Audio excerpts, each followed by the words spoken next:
કારણ કે બંધારણીય અધિકાર મુજબ કોઈ બંધારણીય શબ્દ બોલતો નથી.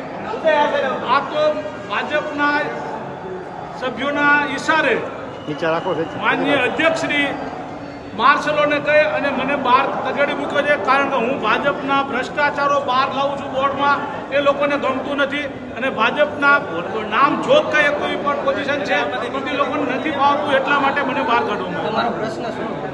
મારો પ્રશ્ન તો રાજકોટમાં 27 ઓન ધ રેકોર્ડ 27 લોકો અને ઓફ ધ રેકોર્ડ 65 થી 70 લોકોના જે મૃત્યુ થયા છે એ લોકોને ન્યાય મળે એના માટે એની ચર્ચા થવી જોઈએ, પરંતુ ભાજપના મિત્રોએ ચર્ચા કરવા માટે તૈયાર નથી. કારણ કે ક્યાંક ને ક્યાંક પોતાના નામ ભૂલી જવાની બીકના હિસાબે નથી કરતા.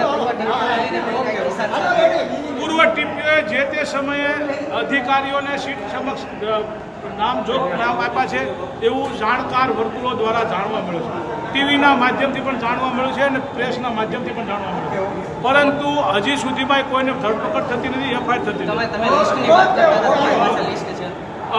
જે લિસ્ટ સરકારને અને આપેલ છે એ જ લિસ્ટ ઓલરેડી આખા ગુજરાત સમક્ષ છે અને એમાં ફક્ત ભાજપના લોકો છે એટલા માટે એક્શન નથી.